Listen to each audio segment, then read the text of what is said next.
Ka një tingull që nuk e harron kurrë në jetë. Nuk është muzikë. Nuk është zë njeriu i dashur. Nuk është as zëri i një fëmije që qesh. Është heshtja. Heshtja absolute që vjen menjëherë pas momentit kur kupton se je vetëm, krejtësisht vetëm, në mes të mira njerëzve. Para se të vazhdojmë, bëni like dhe abonohuni në kanal. Subscribe. Kisha 11 vjeç kur e ndjeva atë heshtje për herë të parë. Para se të vazhdojmë me historinë, bëje subscribe kanalin. Rreth meje kishte zhurmë të madhe, njerëz që qanin, fëmijë që bërtisnin, nëna që thërrisnin emra, burra që mbanin bagazhe të rënda mbi shpinë. Ishte kaos i vërtet, një lumë njerëzish që lëviste pa drejtim të qartë, i friksuar, i lodhur, i thyer. Por unë, në mes të gjitha asaj zhurmeje, ndjeja vetëm heshtje. Sepse heshtja e vërtet nuk vjen nga jashtë, ajo vjen nga brenda, kur kupton se zëri i nënës sate nuk do ta dëgjosh më, se dora e babait nuk do ta ndjesh më, se emrin tënd askush nuk do ta thërras me dashurinë e njeriut që të ka lindur. Isha humbur, jo vetëm fizikisht, isha humbur në çdo kuptim të fjalës, dhe nuk dija se do të duheshin 27 vjet, pothuajse gjithë jetën ime e rritur për ta kuptuar se çfarë do të thotë me të vërtet të kthehesh në shtëpi. Emri im është Ardian, dhe kjo është historia ime. Por para se të vazhdoj, dua të di diçka. Dua të di nëse jeni ende aty, nëse zemra juaj ndjen diçka ndërsa lexoni këto fjalë. Shkruani në komente një fjalë të vetme, vetëm një fjalë, që përshkruan se çfarë ndjeni tani. Vetëm një fjalë, sepse dua ta di se nuk jam duke e treguar këtë histori vetëm. Dua ta di se ka dikush atje jashtë që dëgjon. Kosova ime, si ta përshkruaj atë vend për dikë që kurrë nuk e ka parë? Imagjinoni një vend ku malet nuk janë thjesht malet, janë dëshmi e gjakut dhe sakrificës. Imagjinoni fshatra të vegjël, ku çdo shtëpi ka një histori që nuk shkruhet në asnjë libër shkollor, por që trashëgohet me gojë, nga gjyshit e nipat, nga nënat e fëmija, nga brezit e brezi si një flak e vogël që nuk lejohet të shuhet kurrë. Imagjinoni erën e barit të lagur pas shiut të pramberës, erën e bukës së sapo pjekur nga shtëpia e fqinjit, tingullin e ujit që rrjedh në përgurët e lumit poshtë fshatit. Kjo ishte bota ime kur kisha 7, 8, 9 vjeç. Babai im quhej Agim, ishte burri heshtur, por me duar të forta, duar që kishin punuar tokën, duar që kishin ndërtuar muret e shtëpisë son, gur pas guri, duar që kur më mbanin, ndjeja se asnjë gjë në botë nuk mund të më prekte. Kur isha i vogël, ndonjëherë shkoja me të në ar herët në mëngjes, kur bota ishte ende gri dhe e freskët, para se dielli të ngrihej plotësisht. Ai nuk fliste shumë, por tregonte gjithmonë me sy. Kur shikonte malet, kur shikonte tokën, kur shikonte mua, kishte diçka në sytë e tij që nuk kishte nevojë për fjalë. Ishte krenari, dashuri, përgjegjësi. Nëna ime quhej Valdete. Ishte e kundërta e babait, ajo fliste, qeshte, këndonte ndonjëherë ndërsa gatuante, dhe shtëpia jon me zërin e saj ndjehej e gjallë. Kur kisha ndonjë frikë gjatë natës dhe shkoja në dhomën e tyre, ajo nuk pyeste asgjë. Thjesht hapte krahët dhe unë fusja brenda si zogu në fole. Erën e saj e mbaj mend ende, ishte erë sapuni dhe lavandule. Një erë e thjesht, por për mua ishte era e sigurisë, era e shtëpisë, era e të gjithave. Kisha edhe motrën time, besniken, ishte 4 vjeç më e vogël se unë, kishte flok të zinj si nata dhe sy të mëdhenj kurezuar, dhe qeshte me gjithë fytyrën, me gjithë trupin, me gjithë shpirtin. Unë e ngacmoja shumë, siç bëjnë vëllezërit e mëdhenj me motrat e vogla, por kur askush nuk shikonte, isha shumë krenare për të. Isha vëllai i saj i madh. Kjo kishte kuptim për mua. Jeta jon nuk ishte luksoze, por ishte e plot. Kishte bukurinë në thjeshtësinë e saj, dreka familjare të gjata ku flitej dhe qeshej, e mbrëmjet kur babai ndiste radion e vjetër dhe dëgjoni muzikë, verat kur shkoja me fëmijët e tjerë të fshatit dhe luanim derisa e rësohej, dhe nënat na thërrisnin me zë të lartë nga oborret. Pastaj, filloi lufta. Nuk erdhi me njëherë, erdhi ngadalë, si reja e zezë që e sheh nga larg dhe e di se po vjen, por shpreson se ndoshta do të kthehet. Filloi me lajme të rënda që vinin nga fshatra të tjerë, me zëra të ulët midis të rriturve që ndalonin kur afronin fëmijët. Filloi me frikra që nuk i kuptoja plotësisht, por i ndjeja, sepse fëmijët ndjejnë gjithmonë, edhe kur nuk u thuhet asgjë. Pastaj, erdhi dita kur babai tha, duhet të ikim. Nuk e pyeta pse. Dija pse. Edhe pa e kuptuar plotësisht, dija, kishte diçka në tonin e zërit të tij. Jo frikë. Babai im nuk kishte frikë, por qëtësim. Qëtësimi i thellë, si ai i njeriut që di se bota e tij po ndryshon dhe nuk ka fuqi ta ndaloj. Mblodhëm gjërat atë natë. Nuk mblodhëm shumë, çanta e nënës, disa rroba, pak ushqim. Ndërkohë, nëna e mbështilli besniken me jakën e gjatë të leshut dhe futi disa gjëra të vogla në xhepat e saj. Foto të vogla, një gjerdhan që e kishte trashëguar nga gjyshja. Unë vura në çantën time librin e preferuar dhe një futboll të vogël plastik që kishte fituar vëllai i babait si dhurat nga një treg i kaluar. Nuk e di pse e mora, ndoshta sepse ndjehej si diçka normale, si diçka e zakonshme, dhe normalja ishte e vetmja gjë që doja të mbaja me vete. Dola isht herën e fundit.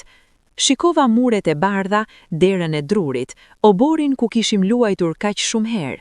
Diçka brenda meje dinte se kja mund të jetë hera e fundit, por e shtypa atë mendim poshtë, si të shtyn fëmijët mendimet e rënda, sepse fëmijët kanë besim të madh, besim të verbër, besim se të rriturit do të zgjidhin gjithçka. Ikëm natën, si shumë familje të tjera.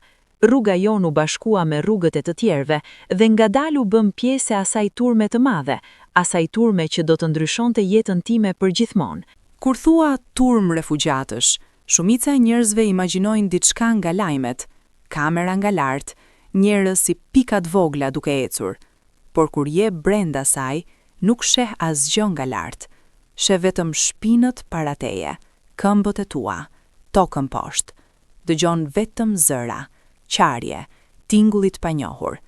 Ndjen vetëm shtytjet e njerëzve anash teje, frymarrjen e atyre pranë, nxehtësinë e trupave të mbledhur bashk. Isha i mbajtur nga dora nga nëna. Dora e saj ishte e fortë, e ngrohtë, e sigurt.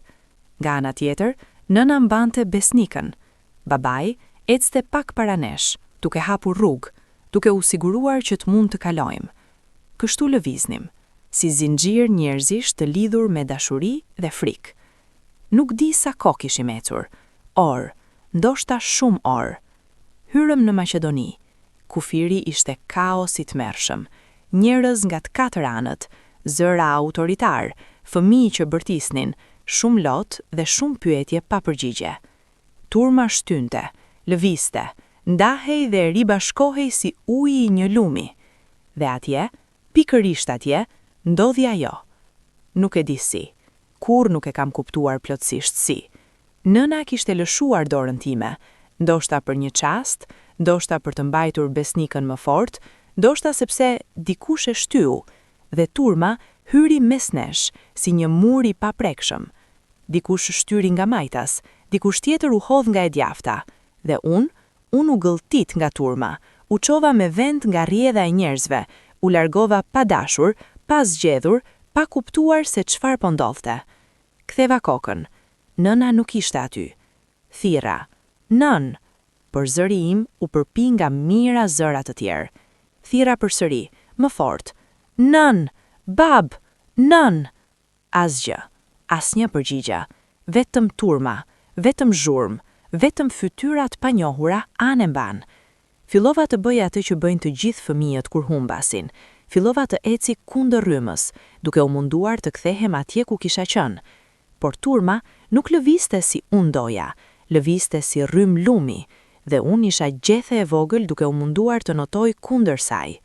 Sa herë mundohesha të lëvizja, dikush më shtyhej, dikush kalonte para meje, dikush tjetër mbante fëmijën e vet dhe nuk kishte sy as kohë për mua. Zëri im u bë i ngjillur, lot, djers, frikë e tillë që nuk e kisha ndjer kurrë, frikë fizike, frikë që të fut në gojë një shije metalike, frikë që të bën duart të dridhen pa e kuptuar. Pastaj, pa pritmas, turma u hap pak dhe unë rash, letër me gjunjë, mbi tokën e ashpër. Qëndrova aty, i vogël, i friksuar, i humbur, ndërkohë që këmbët e njerëzve kalonin anash meje, disa centimetra nga fytyra ime. Nuk di sa qëndrova aty, ndoshta minuta, ndoshta vetëm sekonda, ndjehej si gjithë jeta. Pastaj, ngriti kryen dhe para meje pash diçka të çuditshme. 2 vende bosh, 2 njerëz që ishin ndalur, nuk po ecnin, nuk po shtyheshin, ishin ndalur dhe shikimin e kishin mbi mua. Ishin 2 të rritur, një burr dhe një grua. Burri ishte i lartë me flok ngjyrë kashtre dhe sy blu, me çantë të madhe në shpinë. Gruaja kishte flok të shkurtra, të murma, dhe sytë e saj të gjelbër kishin diçka brenda që nuk e kisha parë kurrë te askush i panjohur, shqetësim të vërtet, jo kompasion të sforcuar, jo mëshirë të ftohtë, shqetësim njerëzor i thjesht dhe vërtet. Dhe unë, i vogël, i friksuar, i humbur plotësisht, bëra diçka të papritur. Fola. Nëna ime, tha shqip. Nuk e gjej nënën ime. Gruaja nuk e kuptonte fjalët, por kuptoi domethënien. E kuptova nga mënyra si ndryshoi fytyra e saj, ashtu si ndryshon fytyra e një njeriu kur dëgjon diçka që e preket thellë. Burri u ul pranë saj dhe të dy folën mes vete me zë të ulët. Pastaj gruaja shtriu dorën e saj, duar të ngushta, me unaz të galt, duar të pastra e të buta, dhe unë, pas një sekonde ngurutje, dhash dorën time. Ajo u ngrit dhe nuk ma lëshoi. Kështu filloi gjithçka. Emrat ishin Daniel dhe Margaret, kanadez, kishin ardhur si vullnetar, nuk e dija atëherë, e mësova shumë kohë më vonë, kishin lënë shtëpinë e tyre, punët e tyre, jetën e tyre komode në Kanada, për të ardhur të ndihmonin. Nuk ishin reporter, nuk ishin politikan, nuk ishin njerëz të famshëm, ishin vetëm njerëz të mirë, të thjesht, që besuan se kur dikush ka nevojë, duhet të jesh aty. Ata, dyshe, bashkë me ndihmën e organizatave ndërkombëtare që ishin aty, filluan menjëherë të kërkonin prindrit e mi. Emri, Agim, gruaja, Valdete, vajza, Besnika, fshati ynë, mbiemri ynë, çdo detaj që mund të jepja, e jepja, me gjithë shqipen e fëmijës dhe me lot në faqe dhe me zemër të thyer kaq shumë sa çdo fjalë kushtonte. Shkonin nëpër kampe refugjatësh dhe pyesnin, ngjisnin çarshafe me emra, flisnin me njerëz nga fshatrat e mi, me njerëz që mund të kishin parë diçka, dëgjuar diçka. Margaret mbante një blok noter të vogël ku shkronte çdo informacion, çdo emër, çdo fshat tjetër që na jepte një kanvas të vogël shprese. Unë i ndiqa si hija, nuk largohej nga ata. Frika e humbjes së dytë, frika se do të humbisja edhe këta të dy njerëzit e panjohur që tani ishin i vetmi ankor që kisha, nuk më linte asnjë moment. Kur Margaret shkonte diku dhe nuk e shihja për disa minuta, zemra fillonte të rrithte shpejt, syt fillonin të shikonin gjithandej, duart fillonin të dridhen. Kjo frikë u bë pjesë e meje, një hije e çdo dite, e çdo ore. Netët ishin të vështira, flija pranë tyre, ata kishin një çadër të vogël dhe dëgjoja zhurmën e kampeve, qarjet e foshnjave, bisedat e zëshme të njerëzve, thirrjet e natës. Dhe ndonjëherë kur të gjithë flinin, unë shtrihesha me syt hapur dhe ndjeja se bota si e kisha njohur nuk ekzistonte më, se shtëpia jon, fytyra e nënës, të qeshurat e Besnikës, duart e forta të babait, gjithçka kishte mbetur pas, në anën tjetër të kufirit, në anën tjetër të luftës. Ndonjëherë kapja erën e lavandules, ndoshta nga ndonjë grua pranë, ndoshta nga kujtime, dhe klitha fytyrën në batanie dhe qaja me gojë të mbyllur që të mos dëgjonte askush. Javët kaluan. Çdo ditë Margaret dhe Daniel vazhdonin, por lista e emrave bëhej gjithnjë e më e gjatë dhe gjithnjë e më e errët. Njerëzit që gjendeshin ishin të gjallë, por njerëzit që nuk gjendeshin, ata kishin histori të tjera, histori për të cilat nuk flitej me zë të lartë, por shiheshin në sytë e atyre që dinin. Nuk do t'i harroj kur sytë e Margaret kur kthehej nga njëra prej atyre udhëtimeve të gjata nëpër kampe. Kishte diçka atje, dhimbje të fshehur, shpresë të pafundme, lodhje që nuk ishte fizike por shpirtërore. Ajo nuk më thoshte asgjë negative kurrë. Gjithmonë vazhduam të kërkojmë Ardian, nuk e ndalojmë. Gjithmonë me buzëqeshje e raskapitur por e sinqert. Daniel ishte pak ndryshe. Ai fliste më pak, por kur fliste, thoshte gjëra që kuptoheshin thellë. Një ditë, ndërkohë që uleshim jashtë çadrës dhe shikoja njerëzit që kalonin, ai ul pranë meje, pa thënë asgjë. Qëndruam ashtu, krah për krah, duke parë. Pastaj ai vendosi dorën mbi supet e mi, jo fjalë, thjesht dorë, dhe diçka brenda meje për herë të parë ndjeu pak warmth, jo ngrohtësi shtëpie, por ngrohtësi njerëzore. Dallimi është i vogël, por ekziston. Muajt kaluan. Kishte momente kur shpresa ngrihej, dikush thoshte se kishte dëgjuar një emër të ngjashëm, dikush tjetër tregonte se kishte parë një familje nga fshati ynë. Çdo informacion i tillë bënte zemrën time të ngrihet si zog, të fluturonte drejt mundësisë, dhe pastaj mundësia gjendeje zbrazët. Emri ishte ndryshe, familja ishte tjetër, fshati ishte tjetër, dhe zemra binte, dhe ngrihej sërisht, dhe binte sërisht. Kjo lëkundje, kjo alternative shpresës dhe zhgënjimit, është ndoshta gjëja më e raskapice që ka ndodhur ndonjëherë në shpirtin tim, sepse zhgënjimi pas shpresës dhemb shumë herë më shumë se zhgënjimi pa shpresë. Kur nuk shpreson, dhimbja është e njëtrajtshme, e mbutur, e ngurtë, por kur shpreson dhe pastaj humbet shpresën, dhimbja ka tehe, të pret. E mësova atë herët, në moshën 11 vjeçare. Organizatat interkombëtare punuan shumë, listave ju shtuan emra, emisionet u bën, por Kosova ishte kaos i madh, dhe familjet ishin shpërndara sipër e poshtë. Disa kishin shkuar në Shqipëri, disa në vende të tjera të Europës, shumë ishin ende brenda Kosovës vet. Sistemi i komunikimit ishte thyer, mënyrat për të kontaktuar dikë ishin të kufizuara në mënyrë drastike. Muajt arritën 6. Daniel dhe Margaret duhej të ktheheshin. Kjo është pjesa e historisë sime me të cilën jam mundur shumë gjatë, mundur sepse Daniel dhe Margaret nuk bën diçka të keqe. Ata nuk bën. Mundur sepse isha fëmijë dhe fëmijët nuk zgjedhin. Ata ulën me mua, me ndihmën e një interpretuesi, dhe mu shpjegua situata.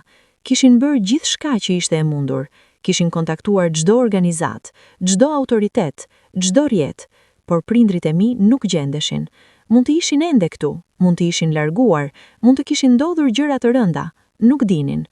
Dhe ata nuk mund të qëndronin pafundësisht, kishin jetë, punë, familje, kishin bërë shumë, por duhet të ktheheshin. Por nuk donin të më linin. Muta që kishte dy mundësi.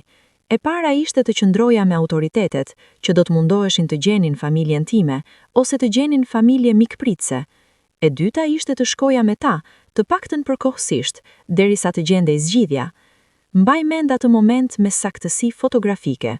Mbaj mend fytyrën e Margaret, ato sy të gjelbër me lot të mbajtur brenda, dhe fytyrën e Danielit, serioz, por plot shqetësim. Mbaj mend zërin e interpretuesi duke folur shqip, duke mi shpjeguar gjërat me fjalë të ngadalta dhe qarta.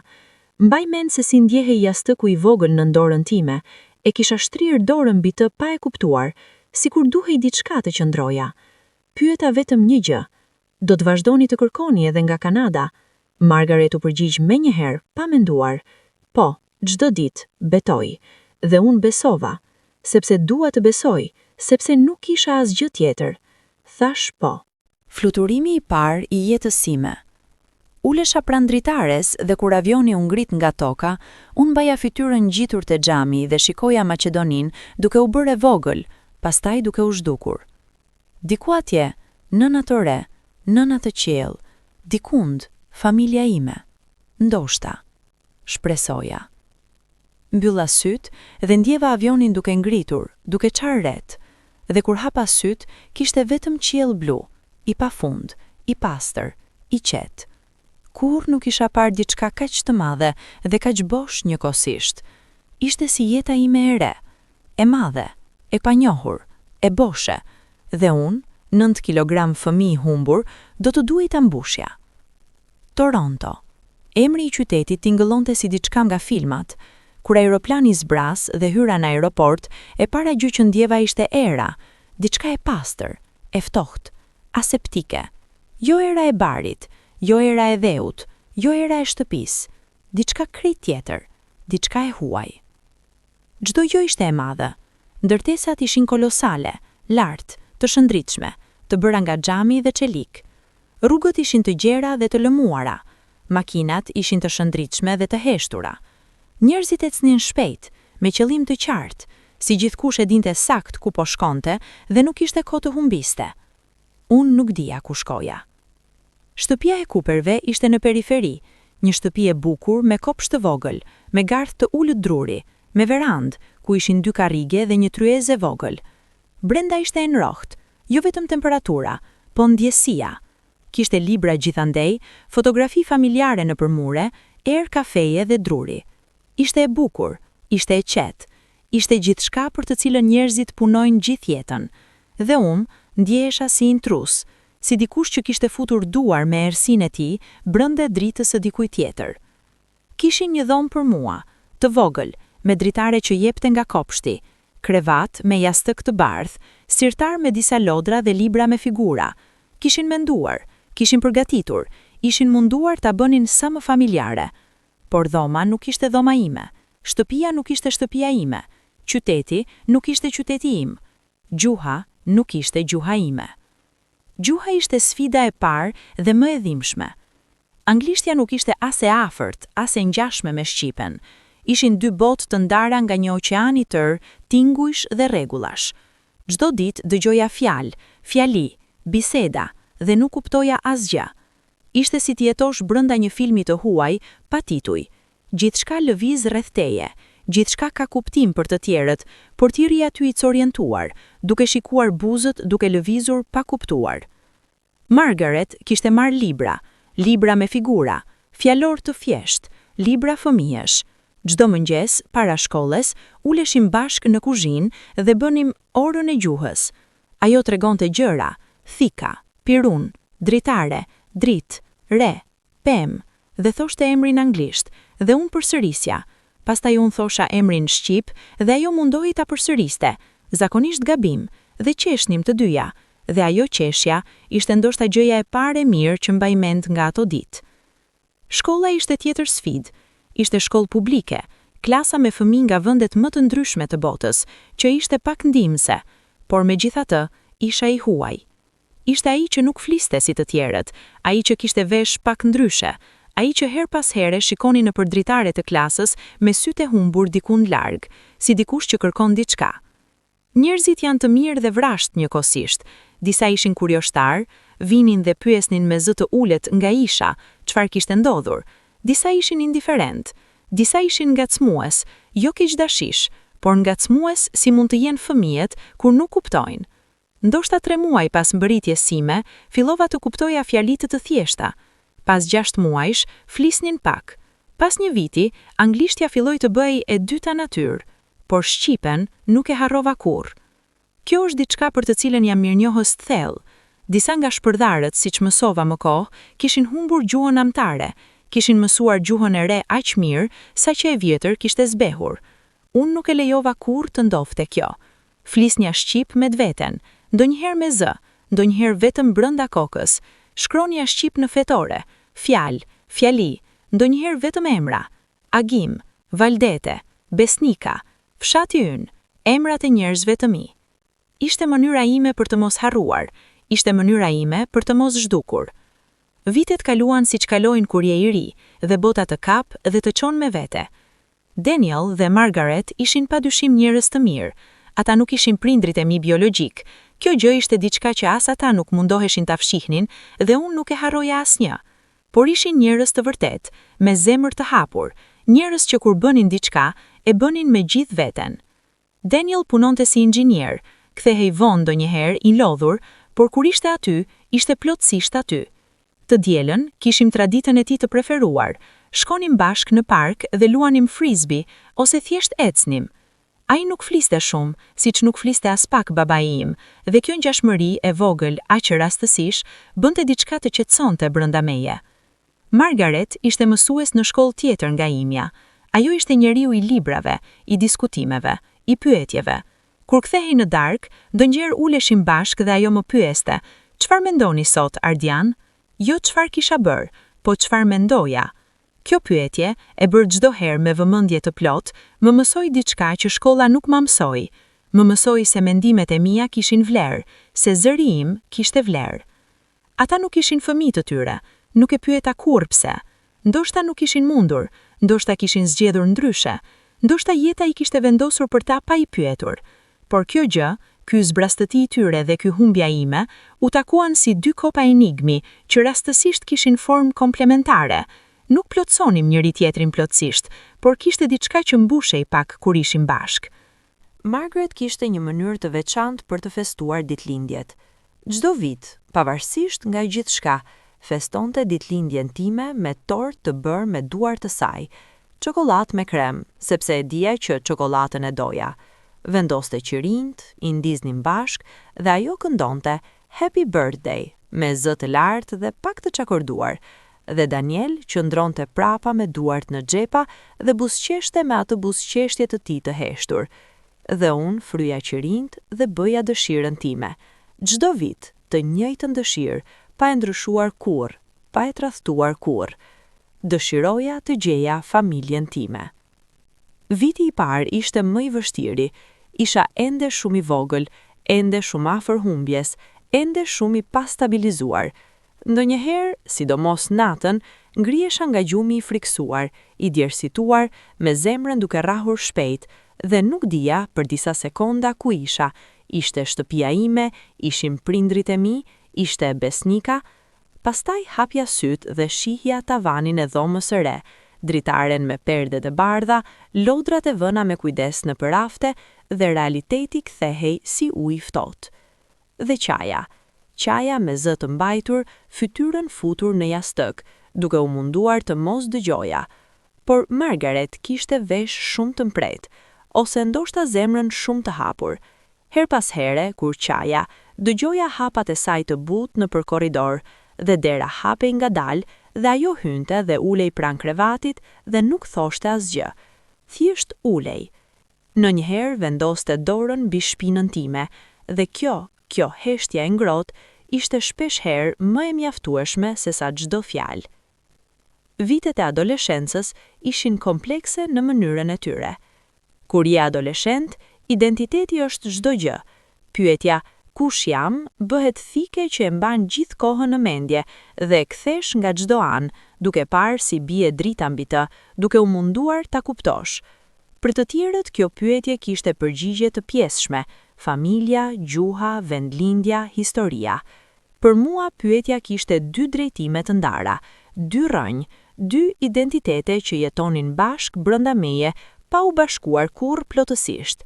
Isha Ardiani, djali shqiptar nga Kosova me gjuhë të ruajtur me xhelozi, me kujtime të fragmentuara por të çmuara, me mall të vazhdueshëm si plagë e hapur që nuk mbyllej plotësisht. Isha edhe ai djali tjetër, ai që kishte mësuar anglishten aq mirë sa tani ëndërronte ndonjëherë anglisht, ai që dinte futbollin kanadez, ai që kishte miq me emra si Tyler dhe Aisha dhe Kevin, ai që dinte menun e restorantit kinez ku shkonte me Coopers çdo të premte. Këto dy identitete ishin si dy lumenj që rrjedhin pranë njëri tjetrit, pa u bashkuar, paralel, të pandara, por të papërzjera. Shkolla e mesme ishte koha kur fillova të kuptoja pak më mirë se çfarë kisha kaluar. Jo sepse dikush mua shpjegua, por sepse mësova histori, mësova gjeopolitik, mësova gjëra që I vendosnin ngjajshëm me të tjerët. Lexova për konflikte të tjera, për refugjet të tjerë, për fëmijë të tjerë të ndarë nga familjet e tyre.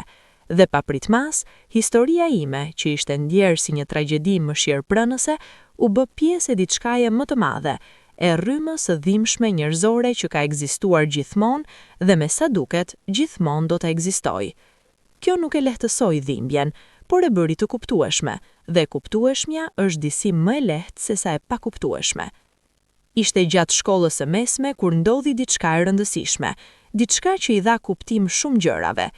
Kishte një mësues historie, zoti Harrison, buri moshës 50 vjeçare me flok të thinjur dhe zakon të mbante shënime me laps blu, jo biro. Ai kishte stilin e rrallë të mësuesit që nuk i mëson nxënësit çfarë të mendojnë, por si të mendojnë.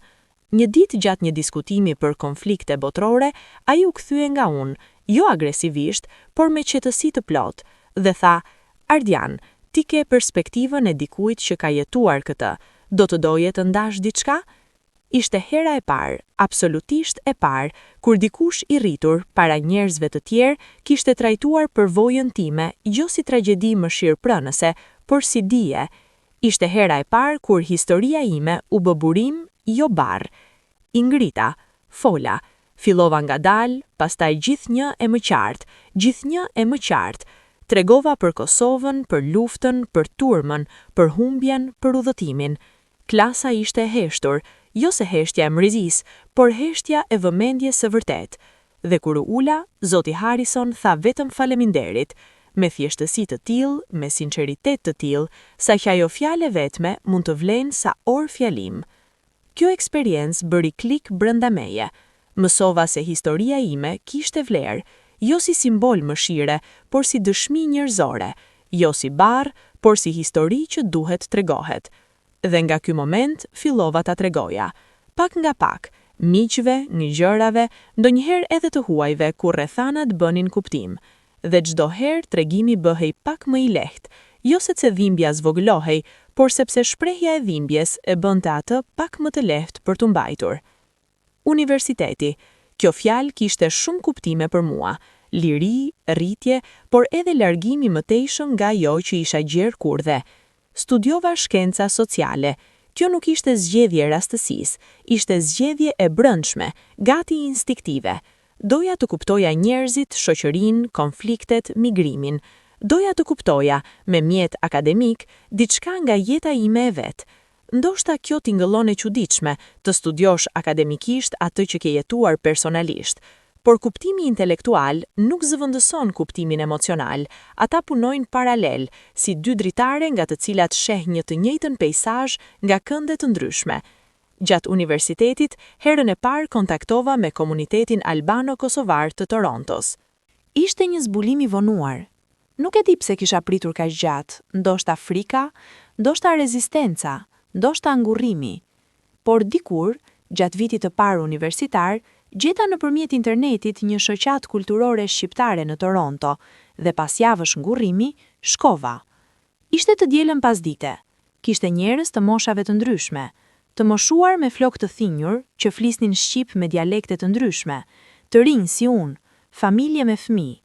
Kishte muzikë shqipe, muzikë kosovare, dhe ishte hera e parë pas shumë vitesh që dëgjoja ato tinguj kaq familjar, kaq të ngulitur thellë brenda meje. Dhe para se ta kuptoja, kishte lot.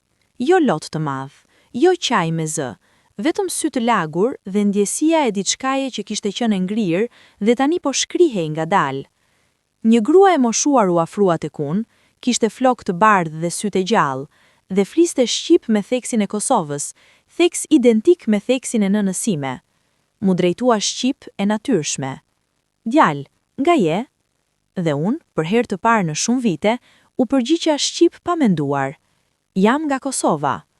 Ajo buzëqeshi si dikush që kupton gjëra pa i thënë. "Mirë se erdhe," tha thjesht. Dhe ato dy fjalë, kaq të thjeshta, kaq të zakonshme, bën brenda meje diçka të papritur. Ndjeva si dikush kishte hapur një dritare të madhe dhe ajri i freskët kishte hyrë. "Mirë se erdhe." Nuk ishin thjesht fjalë mirësjellse, ishin njohje, ishin pranime. Isha ardian, isha kosovar, isha shqiptar. Edhe pas gjithë atyre viteve, ende isha. Gjatë vitit universitetit, kërkimi për familjen vazhdoi, por tani me mjete të reja. Interneti kishte ndryshuar gjithçka. Mediat sociale kishin filluar. Njerëzit lidheshin, gjendeshin, i gjenin njëri tjetrin. Grupet e refugjatëve kosovar në rrjete sociale ishin plot me histori të riunifikimeve, histori që të bënin zemrën të ngrihej dhe syt të lageshin. Fillova të kërkoj sistematikisht. Emrat: Agim, Valdete, Besnika, mbiemri, fshati, çdo kombinim i mundshëm. Fillova të postoja në përgrupe, duke treguar rreth vetes, duke kërkuar nëse dikush dinte diçka. Shumica e përgjigjeve ishin të mirëdashme, por pa informacion, Disa njerëz ndanin histori të ngjashme me timen, disa thoshin se do të pyesnin të njohurit e tyre, por informacion konkret, asgjë. Ky proces i ri i kërkimit kishte ndryshimin e saj, ishte më aktiv, ishte me teknologji, ishte me sens të kontrollit, por kishte edhe rrezikun e tij. Sa herë postoja dhe prisnin të gjigje, ankthi kthehej. Binte telefoni dhe zemra ngjitej. Shikoja ekranin dhe ndonjëherë dëshiroja ta ktheja, jo nga frika e keqes, por nga frika e asaj gjendjeje të ndërmjetme, asaj pezullie emocionale midis shpresës dhe zhgënjimit. Margaret ndjek çdo zhvillim me vëmendje. Çdo herë kur kisha lajme, edhe negative, e informoja. Ajo dëgjonte me fytyrën e saj karakteristike, të qetë dhe shqetësuese njëkohësisht, dhe thoshte gjithmonë të njëjtën gjë. Nuk ndalesh Ardian, gjëja e drejtë është ta vazhdosh. Daniel me fjali të rralla por të peshuara shtonte.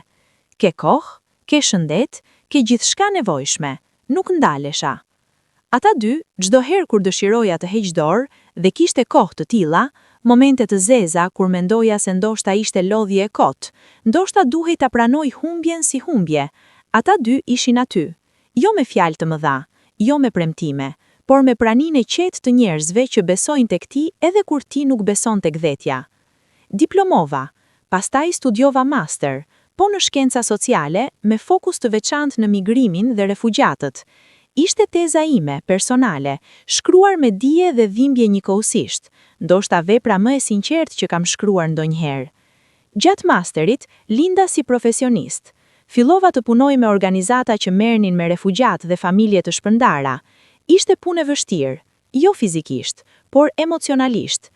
Shihje çdo ditë fytyra që kishin kaluar gjëra të ngjashme me timen, dhe ndonjëherë ishte e vështirë të mbani distancën profesionale kur brenda teje jetonin kujtimet e veta. Por ishte punë kuptim plot. Ndoshta kuptim plotja punë e jetës sime deri atëherë. Ndërkaq, jeta personale kishte rrjedhën e saj. Kisha miq, kisha eksperjenca, kisha momente gëzimi, jo të plot, asnjëherë jo të plot, por të vërteta. Kisha dashuri të para dhe zhgënjimet e tyre.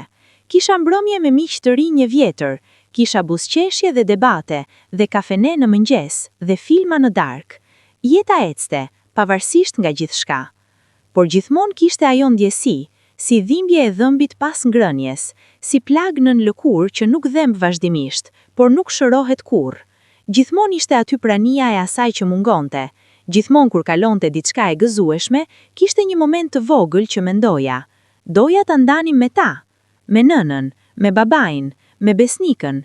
Besnika tani do të ishte e rritur, do të kishte 20 e disa vjeçe, do të ishte grua. E imagjinoja ndonjëherë, si duket, a ka sytë e njëjtë zinj, atë të qeshurën me gjithë trupin? Pastaj erdhi dita kur vendosa. Nuk ishte vendim i bërë brenda natës, ishte vendim që kishte qenë duke u pjekur vite me radhe, i fshehur nën shtresa të tjera vendimesh dhe prioritetesh dhe arsyetimesh. Por dita erdhi, kur gjithçka u bë e qartë si qielli pas riut. Isha ulur tek tavolina e zyrës sime mbas dite të gjatë pune. Ishte vonë. Dritaret e ndërtesave rreth meje kishin filluar të ndizeshin njëra pas tjetrës, ndërsa njerëzit ktheheshin në shtëpitë e tyre. Shikoja ato drita dhe mendoja, çdo dritë e atyre ndërtesave ka brenda dikë, çdo dritë ka familje, ka histori, ka njerëz që duan dhe presin dhe ndajnë darkën bashk. Unë kisha dritën time, shtëpinë time të vogël, jetën time të ndërtuar. Por kishte drita të tjera, drita në anën tjetër të oqeanit, për të cilat nuk dija asgjë. Drita të shtëpive ku ndoshta flisnin emrin tim ndonjëherë. Ndoshta. Shpresoja. Hapa laptopin. Fillova të kërkoj fluturime për Prishtinë. Dora dridhi pak ndërse shkruaja. Jo nga frika, ose jo vetëm nga frika, por nga ndjesia e ndonjë gjëje thelbësore duke ndodhur, ndonjë porte duke u hapur. Kur i tregova Margaret dhe Daniel, Margaret qau. Nuk e kisha parë të qante shumë herë. Ajo ishte grua e qëndrueshme, e kontrolluar. Por atë natë, kur i tregova planin tim, lotët erdhën natyrshëm dhe pa rezistencë. Dua të vish, tha. Nëse ke nevojë, dua të vish me ty. E kisha parashikuar atë ofertë, e dija se do ta bënte, dhe isha menduar gjatë. A doja ta kisha me vete? A ishte kjo diçka që duhej bërë vetëm? A ishte ky udhëtim shumë personal për t'u ndarë? Kjo duhet ta bëj vetë, I thash me kujdes, jo sepse nuk dua juve aty, por sepse disa udhëtime janë të tilla. Duhet I bësh vetë, me hapat e tu, me kohën tënde, me emocionet e tua të pathyera nga sytë e të tjerëve. Ajo kuptoi. Njerëzit si Margaret kuptojnë gjëra pa I shpjeguar gjatë. Daniel u ngrit dhe më dha dorën, jo si zakon, por me 2 duar, duke mbajtur dorën time pak. Ai nuk tha asgjë, por sytë e tij thanë, je I denjë për këtë. Shko. Avioni zbriti në Prishtinë. Nuk isha I gatshëm.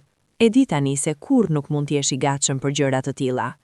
Mund të planifikosh, mund të përgatitesh, mund të mendosh se di çfarë do të ndjesh, por kur avioni zbret dhe dritaret e vogla tregojnë tokën e njohur dhe të panjohur njëkohësisht, nuk di asgjë. Ndjesit janë gjëja e vetme e vërtet. Aeroporti I Prishtinës. Ndërse kaloja nëpër korridoret e tij, dëgjova shqipen, të natyrshme, të lirshme, të pakuptimt për të tjerët, por për mua si muzikë. Shqipe kudo, te shportelat, te policia kufitare, te shitësit e kioskave, te njerëzit që prisnin të afërmit. Shqipe me theks kosovar, me ritmin dhe tonin që e mbaja brenda si thesar të fshehur. Ai theks, kur nuk e kisha harruar. E kisha dëgjuar vetëm te nëna ime, te babai im, te pleqtë e shoqatës kulturore në Toronto, por këtu ishte kudo. Ishte ajri. Dola jashtë. Maj. Qielli ishte I hapur, blu I thellë, me re të vardhra dhe të lagta. Era ishte ndryshe. Nuk isha I sigurt si. Ndryshe nga Toronto, ndryshe nga kujtimet e fragmentuara, ndryshe nga çdo gjë, por edhe I njohur. Kishte diçka që I shënjër instinktet, diçka që tha, je aty ku ke qenë dikur. Mora taksin për në hotel. Dritat e Prishtinës kalonin nëpër dritaren e makinës, ndërtesa të reja dhe ato të vjetra nërkëmbur, rrugë të ngarkuara, kafene me karrige jashtë, njerëz që ecnin, makina me muzikë. Qyteti ishte I gjallë, ishte energjik, kishte puls. Isha kthyer. Por kthimi nuk ishte thjesht gjeografik. Kthimi ishte edhe diçka tjetër, diçka brenda, diçka shpirtërore, si kthimi I detit te Bregdeti. Deti ka qenë gjithmonë det, Bregdeti ka qenë gjithmonë Bregdet, por çdo valë e re prek rarën ndryshe. Hoteli ishte I thjesht, por I pastër, me dritare që jepnin nga rruga. E para gjë që bëra kur hyra, hapa dritaren. Doja të ndjeja ajrin, doja të ndjeja erën e qytetit, erën e vendit. Era ishte automjeteve, dhe kafes, dhe ndonjë dyqani buke aty afër. Ishte era e çdo qyteti ndoshta, por ishte era e këtij qyteti, era e Prishtinës, era e Kosovës sime. Qëndrova tek dritare gjatë. Dielli po perëndonte dhe qielli ishte ngjyrë portokalli dhe violec, një perëndim I jashtëzakonshëm, ai lloj perëndimi që të bën të mendosh se natyra ka estetik dhe nuk mund ta mohosh. Dhe ndërkohë që shikoja atë qiell, ndjeva diçka që nuk e kisha ndjer prej kohësh. Shpresë. Jo shpresa nervoze e ankthit, jo shpresa e lodhur e kthimit pas zhgënjimit, por shpresë e re, e pastër, e patërthit, si fëmia para se të mësoj se ç'është zhgënjimi. Mbylla syt, dhe për herë të parë, ndoshta prej vitesh, ndjeva se gjëja e drejtë do të ndodhte. Nuk dija çfarë, nuk dija si, nuk dija kur, por diçka brenda, ai instinkti thellë që nuk arsyetohet, por ndjehet, thoshte, je aty ku duhet të jesh. Ditën e dytë, fillova kërkimin serioz. Kisha një listë, metodike, e hartuar gjatë muajve të planifikimit.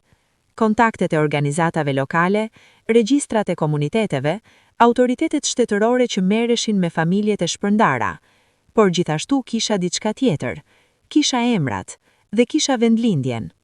Fshati ynë. Ishte rreth 30 kilometra nga Prishtina, fshati vogël, në malin, me rrugë të ngushta dhe shtëpi të shpërdara. Kisha martë, kisha foto të vjetra nga interneti, kisha kujtimet e fragmentuara qëmditësisë. Por para fshatit, shkova te regjistri civil. Zyra ishte në qendër të Prishtinës, Ndërtesë administrative me korridore të gjata dhe shportel pas xhami. U qëndrova radhës. Kur erdhi radha ime, shpjegova situatën, shpjegova se kush isha, çfarë kisha kaluar, çfarë kërkoja. Nën Pisja, grua e moshës 35 vjeçare me flok të mbledhur në ny, dëgjoi pa u ndërprer, pastaj tha me zë të qetë: "Keni dokumenta identifikimi?" Dhash pasaportën kanadeze. Ajo e shikoi, pastaj shikoi mua, pastaj sërish dokumentin. Emri juaj është Ardian? Po. Shqiptar kosovar? Po. Shkroi diçka. Pastaj tha: "Do të na duhen kohë për të kërkuar në regjistra. Mund t'ju kontaktojmë nëpërmjet emailit brenda disa ditëve." Ditëve? Kisha pritur 27 vjet. Disa ditë ishin gjë e vogël. Lash emailin dhe numrin e telefonit. Dola nga zyra. Dielli ishte i bardhë dhe i fortë mbi betonin e qendrës dhe njerëzit kalonin rreth meje me hapat e tyre të zakonshëm, me jetët e tyre të zakonshme. Dhe unë qëndrova aty për një moment. Thjesht qëndrova, duke ndjerë peshën dhe leftësinë e asaj që sapo kisha bërë. Hapi i parë ishte bërë. Ditët vijuese i shpenzova duke eksploruar. Shkova në lagje të ndryshme të Prishtinës, shkova nëpër kafene dhe sheshi, shkova te monumentet dhe muzeumet. Kudo dëgjoja shipen, kudo shihja fytyra që ndonjëherë kishin diçka familjare, jo njeri të caktuar, por tip fytyra, tip shprehje, tipin shqiptar kosovar të qenjes. Ndjeva diçka të çuditshme gjatë atyre ditëve. Ndjeva se isha anonim në mënyrën e mirë. Askush nuk dinte historinë time, askush nuk shikonte me mëshirë ose me kurreshtje. Isha thjesht njeri mes njerëzve, njeri me kafen e tij, me hapat e tij, me histori të fshehur brenda. Por ndonjëherë, kur uleshin në kafene dhe dëgjoja bisedat rreth meje, familjet duke darkuar, shokët duke debatuar, pleqt duke treguar histori. Kapja diçka. Melankolia e ëmbël. Isha aty, mes tyre, por jo krejtësisht prej tyre. Ishte ndjesia e dikujt që ka bler bilet teatri me vonesë, ka hyrë kur shfaqja ka filluar dhe tani mundohet të ndjek intrigën pa fillimin. Ditën e 5 erdhi telefoni. Isha duke ngrënë mëngjesin kur telefoni lëvizi. Numër lokal. E hapa. Ishte zyra e regjistrit civil, në punësja e njëjtë me zërin e qetë. "Zoti Ardian, kemi gjetur disa shënime. A mund të vini sot?" Zemra ndjeu si kishte bërë një hap të shpejt. "Po, vi tani." Zyra duke i ndryshe kësaj radhe, ose ndoshta isha unë i ndryshe. Çdo gjë kishte shkëlqim të veçantë, çdo detaj ishte i mprehtë, çdo sekond kishte peshë. Në punësja kishte flet me shënime para saj, mi shtroi mbi tavolinën. "Kemi gjetur regjistrimet për familjen tuaj," tha. "Ka shënime të qarta. Prindrit janë regjistruar si të gjallë pas lufte." Bota ndaloi. Thash me zë që nuk e njoha si timin. "Të gjallë?" "Sipas regjistrave tan, po. Janë regjistruar si kthyer. Ka edhe adresë e fundit e njohur." Mora fjetën. Duart dridheshin, jo pak, shumë. Letra lëviste si gjethja e erës. Shikova adresën. Ishte adresë fshati ynë. "Edhe motra?" pyeta. Zëri doli si i brisht. "Ka shënime edhe për një vajzë të familjes, po. Disa regjistra janë jo të plot, lufta ka lënë boshllëqe, por ka adresë, ka emra. Sugjeroj të shkoni vetë ose të kontaktoni autoritetet lokale të asaj komune." Falenderova. Dola. Jashtë qëndrova në trotuar. Njerëzit kalonin. Dielli ishte i ngrohtë mbi fytyrën time, dhe unë, njeri i rritur, njeri me karrierë dhe diplomë dhe jetë të ndërtuar, mbajte lotët me gjithë forcën e botës. Prindrit ishin të gjallë.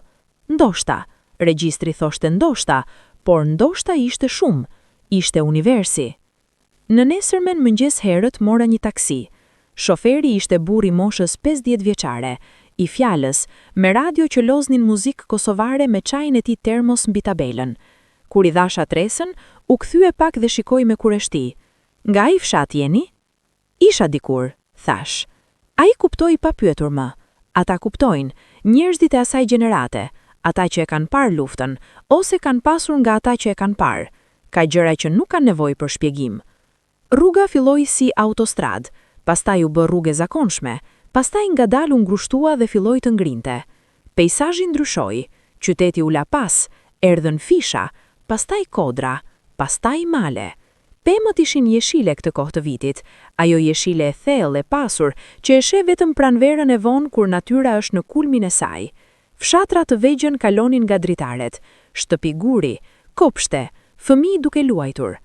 Nuk flisja, shoferi respektoi heshtjen, po i afroheshim, e ndjeva. Pastaj, pa pritmas, shoferi ngadalsoi dhe tha: "Ky është fshati juaj." Shikova nga dritarja, dhe aty ishte, i njëjtë dhe ndryshe njëkohësisht. Kishte shtëpi të reja, kishte ndërtesa të rindërtuara, por mali prapa ishte i njëjtë. Forma e fshatit, mënyra si shtëpit ishin vendosur sipas relievit, mënyra si rruga shërbente si shtylla kurizi i vogël komuniteti, e njëjta. Kujtesa ime e fëmijërisë, e ruajtur si foto e verdhosur por e plot, po bashkohej me realitetin para syve të mi. Dola nga taksia, shoferi priti, pa e pyetur, thjesht priti, si dinte se ndoshta kisha nevojë. Qëndrova aty, i ngurt, duke shikuar. Hera e parë pas 27 vitesh. Fillova të ecja ngadalë nëpër rrugën e fshatit. Disa njerëz kalonin. Një grua e moshuar u ndal dhe e shikoi me kureshtje. Dy burra të moshës mesatare po flisnin pranë një muri, ndaluan dhe e kthyen vëmendjen nga unë. Fëmijë luanin pak më tutje.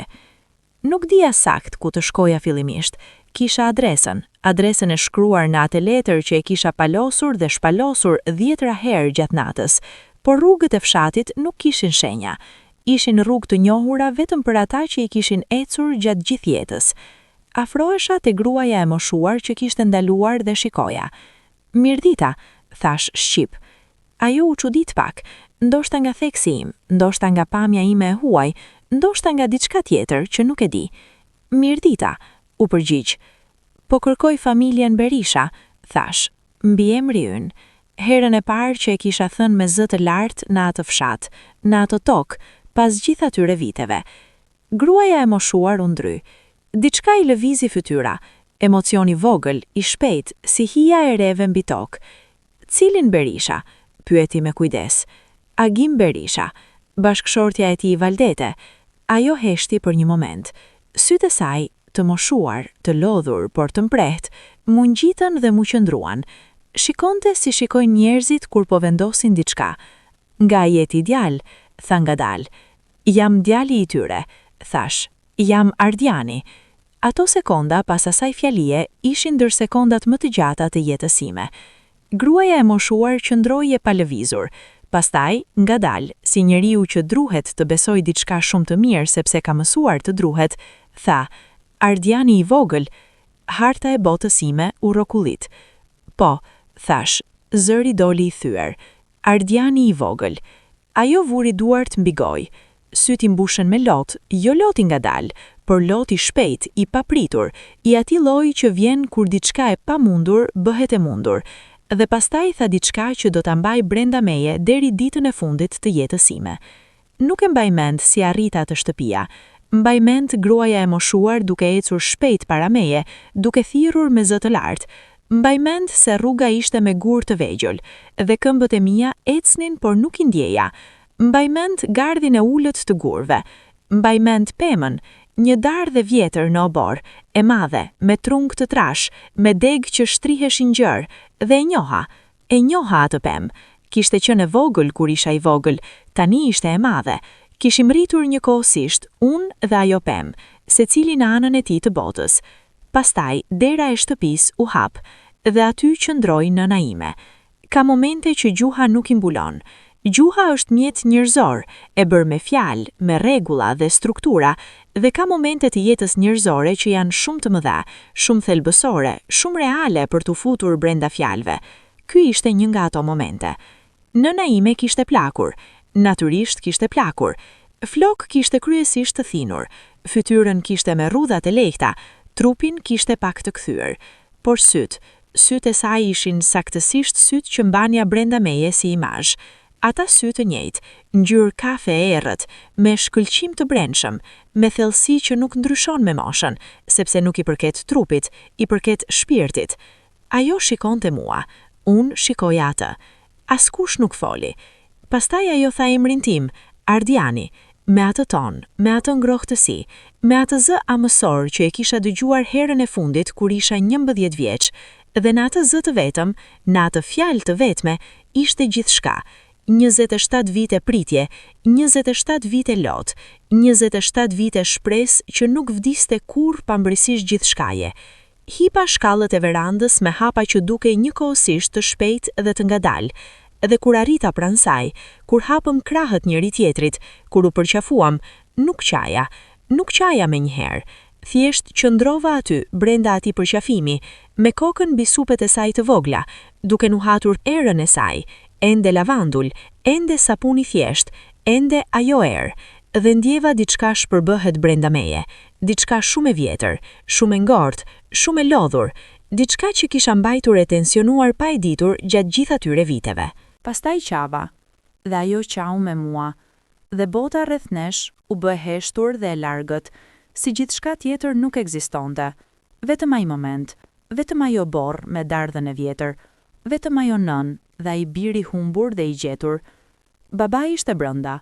Kur nëna e thirri, me zërin e asaj gruaje që është mësuar të thërras emra me forcë dhe shpresë, dola jashtë nga dhoma.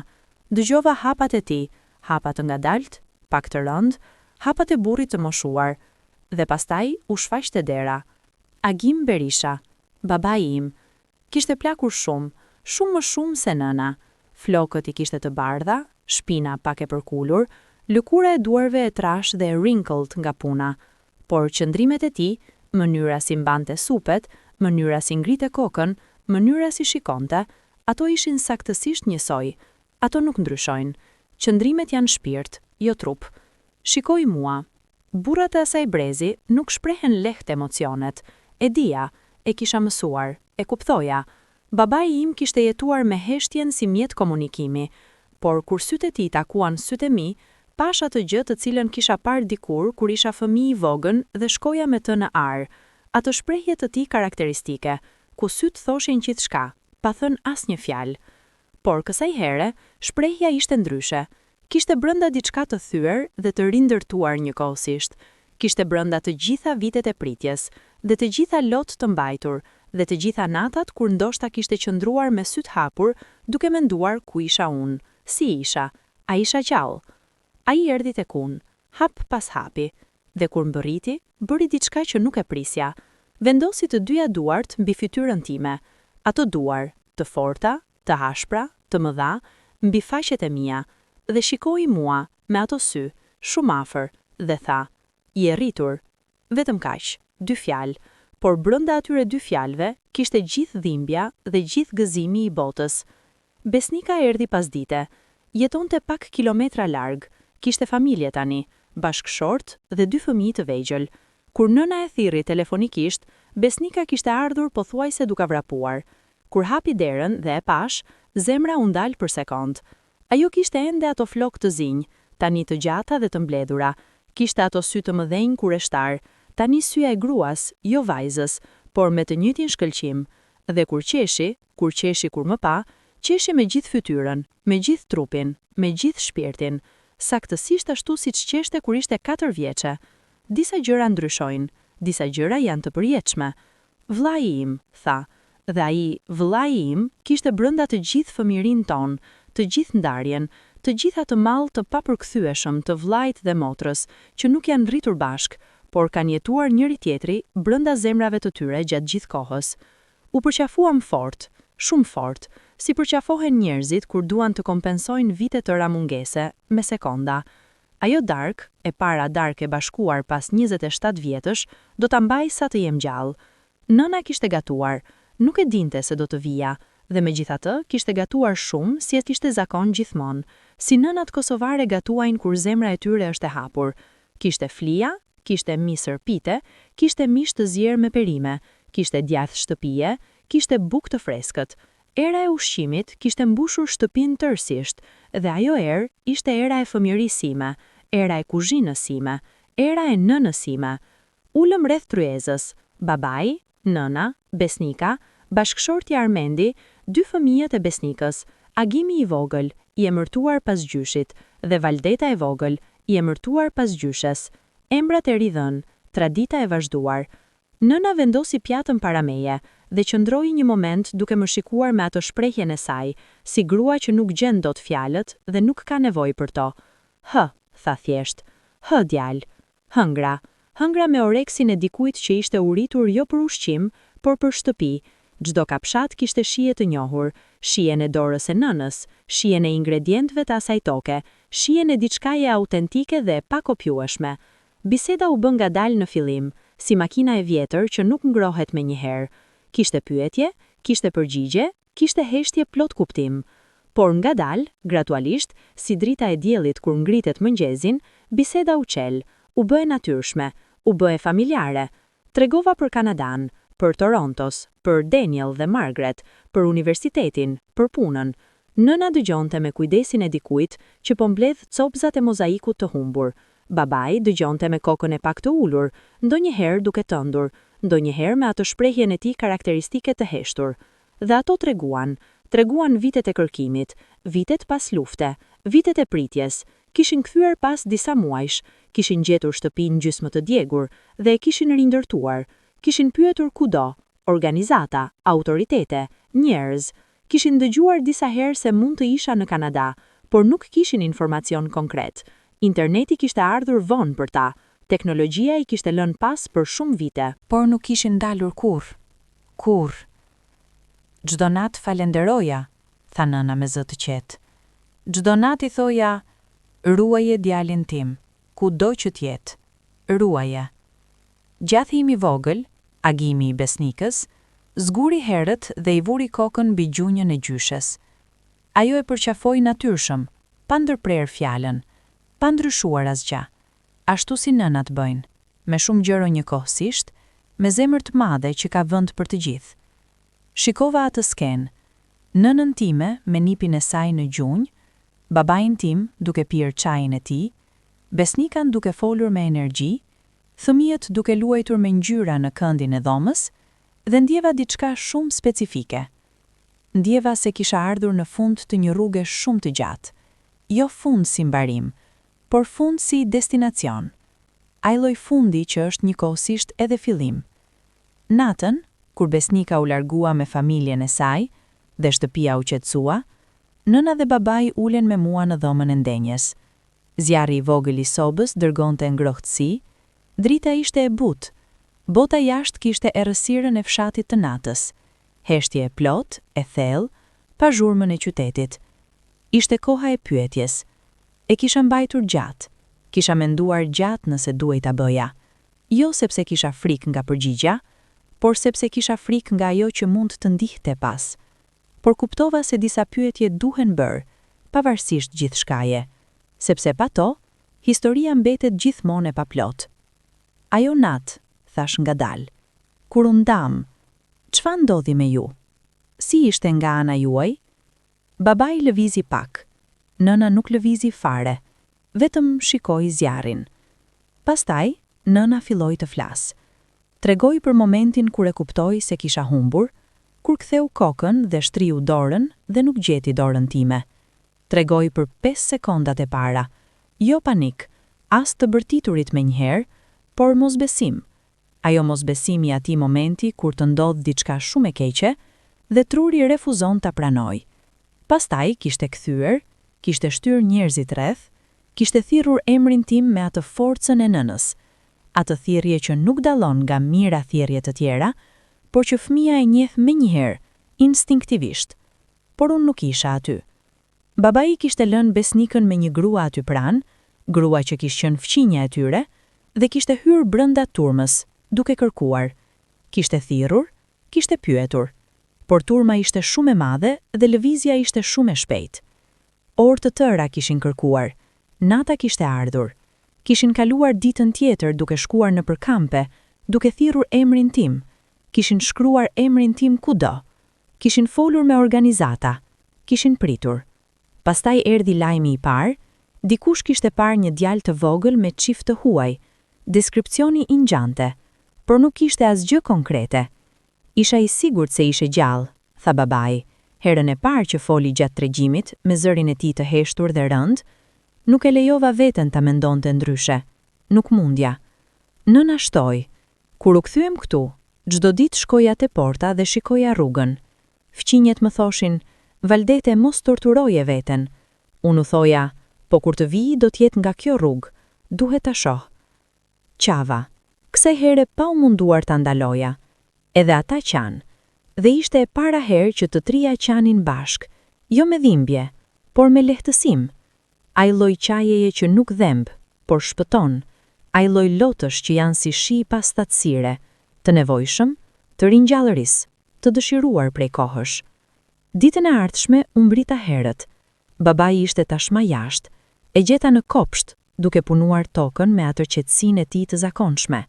Kishte një parcel vegël të perimesh, domate, trangullonj, lule lakra, punonte ngadalë, me kujdes, me atë dashurinë e heshtur që burrat si babai im e shprehin vetëm kur janë me tokën ose me fëmijët. Ula pranë tij mbi gërë të madh dhe e shikova. Pas pak, ai ngriti kokën dhe shikoi mua. Do të punosh? Tha. Qeshëm të dy. Ai më dha një gremç dhe ne punuam tokë krah për krah, pa folur shumë, ashtu siç kishim punuar dikur kur kisha 7 vjeç dhe shkoja me të në ar. Historia kishte marrë formën e rrethit. Gjithmonë kthehemi te fillimi, edhe kur mendojmë se kemi shkuar shumë larg. Kjo heshtja me babain ishte ndër gjërat më të vlefshme të asaj vizite, sepse heshtja me njeriun e duhur nuk është boshllëk. Është komunikimi i llojit më të pastër. Ishte mënyra e tij për të thënë, je i mirë se erdhe, ke vendin tënd, kjo tokë është edhe jotja. Unë njohja nga shkrimi i fëmiror mbi të shtëpia ime, shkruar shqip me shkrim të shtrembër të djalit vogël, dhe futbolli plastik i vogël, ai futbolli vogël nga tregu, ai që e kisha marrë me vete atë natë, ai që e kisha humbur diku në mes turmës. E mora dhe mbajta në duar.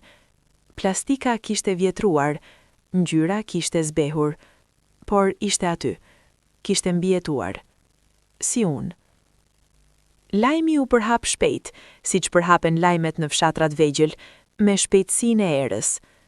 Gjatë ditëve të ardhshme, njerëz erdhën të më takonin, fqinj të vjetër, njerëz që kishin njohur prindrit e mi, njerëz që mbaheshin mend nga fëmijëria. Disa kishin plakur shumë, disa kishte vdekur, por familjet e tyre erdhën. Kishte atë lloj solidariteti komunitar që unë, që kisha jetuar gjatë 27 viteve në kontekstin urban të Torontos, e kisha harruar se ekzistonte. Njëri nga burrat e vjetër të fshatit, Avni Xhaxha siç e thërrisnin, kishte qenë miku i ngushtë i babait. Erdhi me bastunin e tij, u ul me kujdes dhe më shikoi gjatë para se të fliste. Ke sytë e babait, tha. Syti ke tamam si agimi i vogël. Ky krahasim, syti ke të babait, kishte diçka shpirtërisht të thellë. Gjatë gjithë viteve në Kanada, isha munduar me pyetjen e identitetit. Isha ardian kanadezi, isha ardian kosovari. Isha ai që fliste anglisht, apo ai që fliste shqip. Isha ai që kishte lindur këtu, apo ai që kishte jetuar atje. Por, ke sytë e babait, nuk pyete asgjë prej këtyre pyetjeve. Ishte thjesht vërejtje, gjenetike, e thjesht, e vërtet. Unë isha ardiani, djali i agimit, që kishte sytë e babait pavarësisht nga gjithçka tjetër. Identiteti nuk është vend, identiteti nuk është gjuhë, identiteti nuk është pasaport. Identiteti janë sytë e babait. Shkova edhe te shtëpia e vjetër, shtëpia ku kisha lindur, shtëpia nga kishim ikur atë natë. Prindrit kishin ndërtuar shtëpi tjetër pak larg, kishin bërë me ndihmën e organizatave dhe me punën e tyre. Shtëpia e vjetër ishte gjysmë e rrënuar, muret qëndronin ende, por çatia kishte shembur nga koha. Kopshti rreth kishte marrë formë të egër, bari kishte mbuluar gjithçka.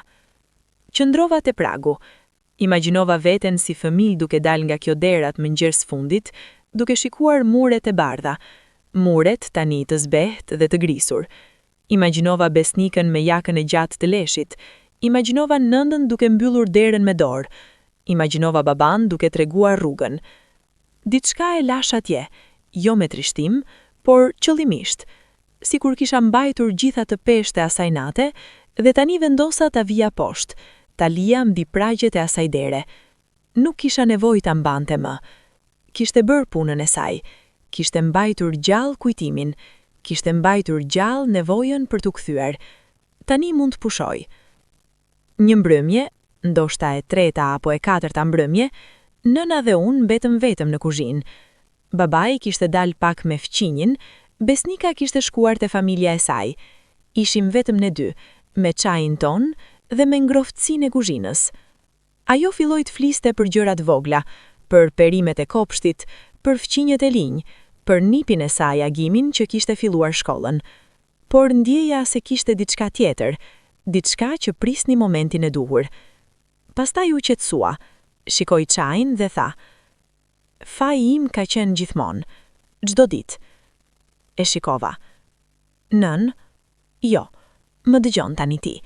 Dua ta them, e kam mbajtur shumë vite dhe dua ta them një herë, edhe nëse është hera e fundit. Ata ditë kur mblidheshim dhe iknim, unë isha shumë e friksuar, shumë. Kisha frikë për Besnikën e vogël, kisha frikë për babain, kisha frikë për gjithçka. Dhe kur të mbanin dorën, të mbanin fort, por pastaj Besnika kërciti nga diçka dhe lëshova dorën tënde vetëm për sekond për të kapur atë, dhe ti ishe humbur. E mbaj mend çdo sekond, çdo ditë e jetës sime e kam rilexuar atë moment, sikur ta ktheja, sikur ta bëja ndryshe, sikur jo ta lëshoja dorën tënde kurrë, pavarësisht nga gjithçka tjetër. Nuk kam gjetur mënyrë ta fal veten, nuk kam mundur. Lotët i rridhnin lirshëm, jo me zë, heshtje totale, vetëm lotët. Ngritem nga karrikja, u ula pranë saj, e mora dorën e saj, të njëjtat duar, pak më të vjetra tani, pak më të ashpra, dhe i thash: "Nën, dëgjom tani ti. Ti bëre gjithçka drejt, ti mbrojte Besnikën, ti bëre çdo duhej. Turma kishte fuqinë e saj, nuk ishe ti, nuk ishin duart e tua, ishte lufta, ishte rrethanat. Dhe shiko ku jam i gjallë, jam i shëndetshëm, jam rritur me njerëz të mirë, kam bërë shkollë, kam punë kuptim plot, kam jetë, dhe tani jam këtu. Nuk ke asgjë për t'u falur, jo te unë, as te vetja. Bëre ç'mundesh me ç'kishe atë moment. Kjo është gjithçka që mund të bëjë ndonjëherë njeriu." Ajo qau. Unë qava me të. Dhe pastaj ajo vendosi kokën mbi supet e mia, siç bëja unë dikur kur isha i vogël dhe friksoheshim gjatë natës.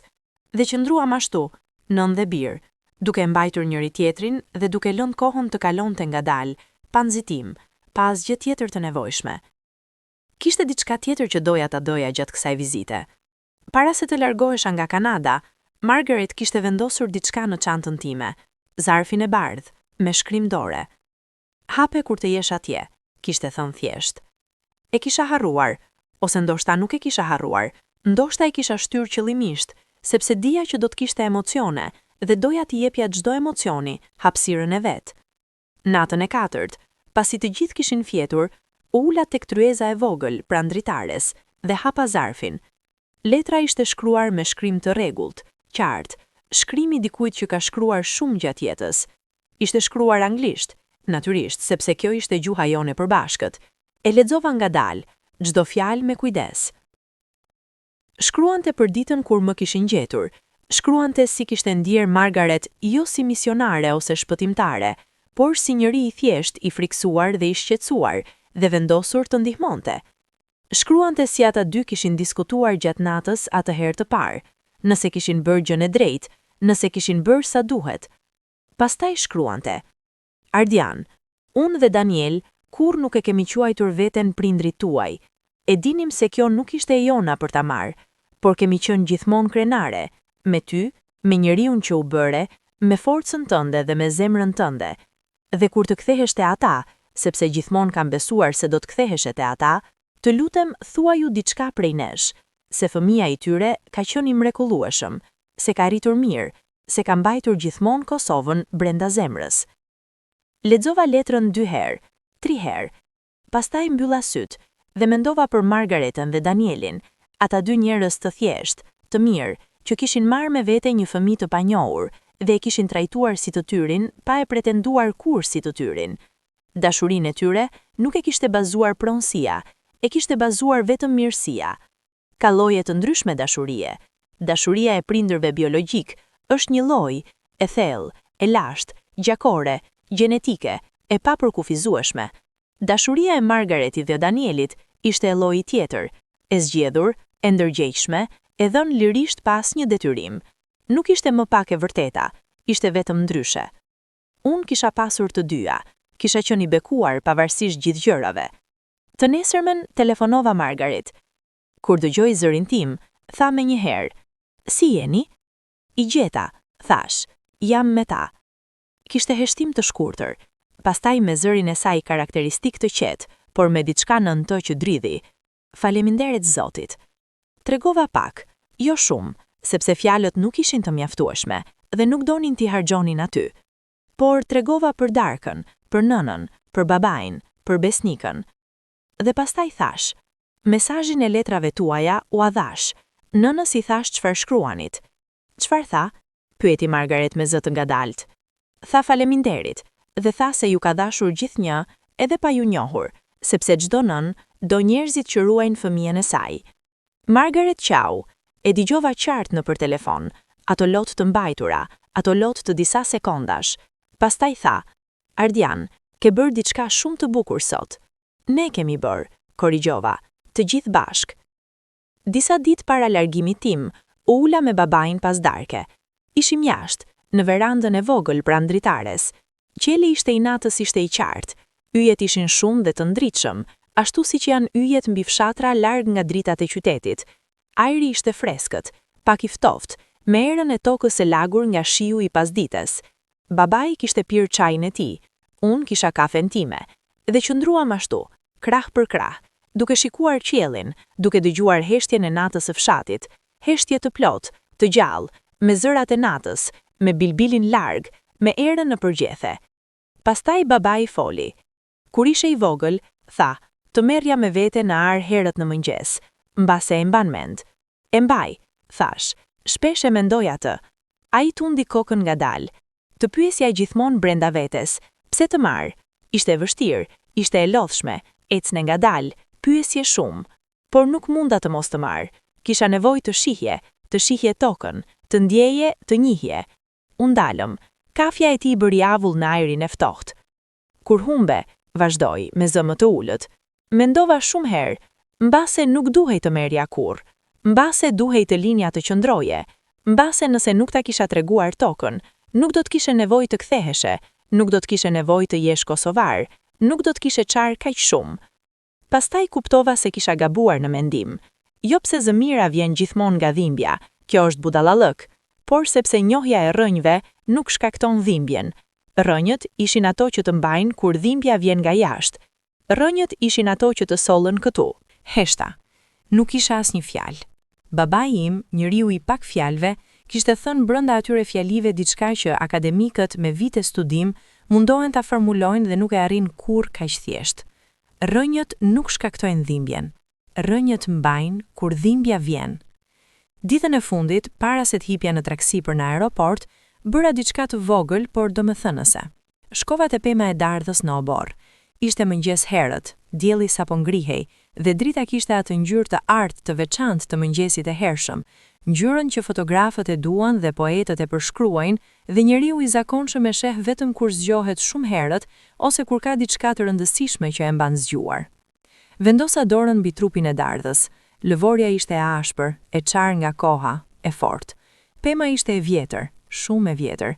Kishte qenë aty para meje, do të jetë aty pas meje. Kishte parë gjithçka. Kishte parë luftën, kishte parë ikjen, kishte parë kthimin. Pemët janë dëshmitare të heshtura të historisë njerëzore. Do të kthehem, i thash. Jo pemës, por vendit, por tokës, por të gjithëve. Largimi ishte i vështirë, siç janë largime të tilla. Nëna nuk donte të lëshonte dorën time. Babai qëndronte pak prapa, si të qëndronte gjithmonë, me atë dinjitetin e tij karakteristik. Por syt ishin lagur dhe kjo ishte gjithçka. Besnika erdhi herët atë mëngjes, me fëmijët e saj. I vogël, Agimi, 6 vjeç, energjik, me sytë e gjelbërt të besnikës, më dha diçka kur u nisa. Vizatim të bërë me ngjyra, vizatim fëmijëror i 2 njerëzve duke mbajtur duart. Mbi ta kishte shkruar me shkrim të shtrembët, Uncle Ardian. E mora atë vizatim dhe e futa me kujdes në çantë. I premtova agimit të vogël se herën tjetër do të sill diçka nga Kanada. Ai pyeti menjëherë: "Çfarë?" me atë drejtpërdrejtësinë e fëmijëve që nuk njeh protokoll social. Qeshëm të gjithë. Dhe ajo e qeshura, e besnikës me gjithë trupin, e nënës e ngrohtë, e babait e rrallë dhe e çmuar, ishte gjëja e fundit që dëgjova ndërkohë që taksia u largua nga obori. E mbajta në vesh derisa fshati u zhduk pas rrotullimit të parë të rrugës. Avioni u ngrit. Shikoja nga dritarja ndërkohë që Kosova bëhej e vogël, malet e saj, luginat e saj, rrugët e saj. Bëhej e vogël, por jo e vogël, sepse ekziston lloji i vogëlsisë që është vetëm perspektivë, jo realitet. Kosova nuk bëhej e vogël, unë po ngriheja larg.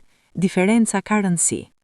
Mendova për gjithçka, për 11 vjeçarin e friksuar në atë turm, për djalin e panjohur që kishte ardhur në Kanada me dorën e Margaret, për adoleshentin që luftonte me identitetin, për studentin që shkronte tezën me lot nën tekst, për njeriun e rritur që kishte marrë biletën dhe kishte thënë mjafton.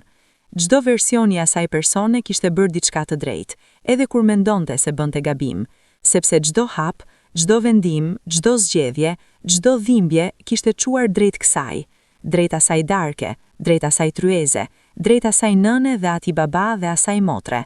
Nuk do ta ktheja asgjë, edhe nëse do të munte, sepse rruga drejt diçkaje ka vlerë vetë, jo vetëm destinacioni. Çdo metër i asaj rruge kishte bërë pjesë para meje, kishte dhënë, kishte marrë, kishte formuar. Isha i plot, jo perfekt, kur nuk jemi perfekt dhe nuk duhet të jemi, por i plot, me të gjitha copat e mozaikut në vend, me copat e grizura dhe me ato të ruajtura me kujdes, me të gjitha ngjyrat e tyre. Kur avioni arriti në Toronto dhe zbriti, Margaret dhe Daniel ishin në aeroport. Kjo nuk ishte e planifikuar, ose të paktën nuk e kisha planifikuar unë, por atje ishin, pas barrierës, me fytyrat e tyre të njohura, me Margaret që mbante dorën e Danielit siç kishte bërë gjithmonë. Kur u dolëm dhe i pash Margaret, diçka u çel brenda meje. Jo lot, jo dramatizëm, por buzëqeshje e madhe, e qilt, e plot. Margaret erdhi shpejt dhe më përqafoi fort, me atë fuqinë e saj karakteristik, fuqia e gruas jo të madhe fizikisht, por të madhe shpirtërisht. Daniel qëndronte pas dhe kur u ndam nga përqafimi me Margaret, ai shtriu dorën dhe kësaj radhe unë nuk pranova dorën, e përqafoja. Ai u habit pak. Daniel nuk ishte njeri i përqafimeve, por pastaj e ktheu përqafimin, me dy duar, fort, sinqerisht. Si ishte? Pyeti kur u ndam. I gjeta, thash, dhe ata dy, Margaret dhe Daniel, të dy njëkohësisht bën diçka shumë të thjeshtë dhe shumë të bukur. Qeshën, jo qeshja e gëzimit të tepërt, por qeshja e lehtësimit, e kënaqësisë, e diçkaje të ëndëruar që ka ndodhur.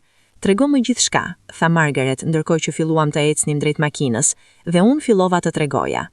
Pas asaj vizite, jeta ime ndryshoi, jo dramatikisht, jo me transformim të papritur, por me qetësinë e vendosur të diçkaje në vend. Kuptova diçka që shumë njerëz me histori si imja luftojnë ta kuptojnë, dhe unë vetë kisha luftuar gjatë. Nuk duhet të zgjedhësh, nuk duhet të zgjedhësh mes dy vendeve, mes dy identiteteve, mes dy familjeve. Zemra njerëzore nuk është gotë uji e cila mbushet me një gjë dhe nuk ka vend për tjetrën. Zemra njerëzore është si qielli, ka hapësirë për gjithçka, pa kufi, pa funde. Kisha dy shtëpi. Kjo nuk ishte problem për të zgjidhur, ishte bekimi dyfisht. Kisha Torontos, qytetin tim të adoptuar, qytetin e mundësive, qytetin e Margaret dhe Daniel, qytetin ku kisha studiuar dhe punuar dhe jetuar dhe rritur. Kisha miqtë e mi atje, kolegët e mi, rutinën time, kafen e mëngjesit, librat e shelfit tim, dritaret e apartamentit tim, me pamje mbi rrugën e ngarkuar. Dhe kisha Kosovën, tokën e gjaksit, tokën e gjuhës, tokën e dardhës së vjetër dhe oborrit me gur, dhe nënës me erë lavandule dhe babait me duar të forta, dhe besnikës që qesh me gjithë trupin. Të dyja ishin të mijat, të dyja ishin unë. Fillova të udhtoja rregullisht, jo si turist, si dikush që kalon mes dy botëve që janë njëkohësisht të ndara dhe të lidhura. Çdo vizitë në Kosovë kishte shtresën e saj të re. Herë zbuloja diçka rreth vendlindjes, herë zbuloja diçka rreth vetes. Me baban mësova të punoja kopshtin, diçka që nuk e kisha bërë kurrë si duhet, sepse kisha bërë vetëm kur kisha qenë shumë i vogël. Ai mu tregoi me durim, pa nxitim, me atë metodën e tij karakteristike të heshtjes dhe demonstrimit. Dhe unë, njeri me diplom dhe karrierë, mësova nga burri me duar të ashpra si mbillen tomatot dhe kur ju isim dhe si dallohet toka e mirë nga e keqja. Me nënën gatuam bashk, ajo mu mësoi recetat e fëmijërisë, flijen, pitën, gjellrat e thjeshta por të pasura. I shkruaja recetat në blok, me dorë, jo në telefon, sepse doja t'i kisha të shkruara, t'i kisha fizike, diçka që mund ta preknin duart. Me besnikën, bisedoja orë të tëra, për jetën, për fëmijërinë e saj, fëmijëria që unë kisha munguar, për fëmijët e saj, për ëndrat e saj. Ishte grua e fortë, inteligjente, me humor të mprehtë dhe zemër të hapur. Kisha humbur vitet e rritjes së saj, por jo atë ardhmen. Kishte shumë kohë të kaloja me të. Dikur, disa vjet pas vizitës së parë, isha ftuar të flisje në një konferencë rreth refugjatëve dhe integrimit. Qëndrova para mikrofonit. Kishte 100 njerëz aty, akademik, aktivist, punëtor humanitar, politikan bërës, njerëz me emra të mëdhenj dhe karriera të gjata. Dhe unë, ardiani nga fshati kosovar, djali që ishte humbur në turm, 11 vjeçari i tërmendur që kishte gjetur rrugën nga turma drejt jetës. Fillova të flas, jo me statistika, jo me analiza, jo me grafika. Fillova me atë çfarë kisha filluar gjithmonë, me historinë. Kisha 11 vjeç kur humba dorën e nënës sime. Dhoma u bë e heshtur menjëherë. Ai lloj heshtjeje kur njerëzit ndalojnë të shkruajnë, ndalojnë të lëvizin, ndalojnë çdo gjë dhe dëgjojnë vetëm atë. Tregova historinë, jo të gjithën, jo me çdo detaj, por thelbin e saj. Tregova humbjen dhe gjetjen, tregova vitet dhe rrugtimin, tregova 2 familjet dhe 2 vendet, 2 gjuhët, dhimbjen e shpresën. Tregova se çfarë kishin bërë Margaret dhe Daniel, njerëz të thjesht me zemra të mëdha. Kur mbarova, kishte heshtje, jo heshtje e indiferencës, por heshtje e diçkaje të thellë të goditur. Pastaj, duartrokitje, e gjatë, e sinqert. Pas konferencës, erdhi tek unë një grua, e re, 30 vjeçe, me fytyrë të lodhur por me sy të gjallë. Ishte refugjate e re, sapo kishte ardhur nga vendi i saj i luftës. Fliste pak anglisht, kishte ardhur vetëm. Historinë tuaj e ndjeva, tha me anglishten e saj të thjesht. Ndjeva se ndoshta edhe unë mund të gjej. Unë ju dhash kartvizitën time. Nëse ke nevojë për ndihmë, çdo gjë, telefon. Ajo mori kartvizitën dhe e mbajti me të dyja duart, ashtu si mbahesh diçka të çmueshme. Kjo vajzë, me atë gjestin të thjesht, me atë mbajtje të kartvizitës, mu kujtua dikujt. Më kujtua fëmijës që isha unë, duke shtrirë dorën tek Margaret, duke pranuar ndihmën e njerëzve të panjohur. Rrota rrotullohej. Historia kishte formën e saj rrethuese. Ekziston një zakon që e kisha mësuar dikur gjatë terapi që kisha bërë vite pas vizitës së parë, sepse disa plag kanë nevojë për duart profesionale. Zakoni i të shkruarit letër vetes, jo vetes aktuale, vetes së kaluar. Letër 11 vjeçarit atje, në atë kamp, me dorën e Margaret në dorën e tij, me frikun e botës brenda sytë e tij. E shkrova me kujdes, me kohë, me çdo fjalë të peshuar. Ardiani i dashur, e di se je i friksuar, e di se bota ka ndjekur formën e vet dhe nuk ka pyetur nëse ti ishe gati. E di se dora e nënës nuk është atje dhe kjo është dhimbja më e madhe që ke ndjerë. Dua të tregoj diçka, jo sepse do ta bëj sot më të lehtë, sepse sot nuk ka rrugë të lehtë, por sepse dua të dija, do të mbijetosh. Jo vetëm mbijetosh, do të jetosh, do të bëhesh njeri me histori dhe zemër dhe dije dhe dashuri. Do të gjesh gjuhën e tyre dhe nuk do të harrosh gjuhën tënde. Do të ndërtosh dhe do të humbësh dhe do të rindërtosh dhe çdo herë do të dalesh pak më i fortë.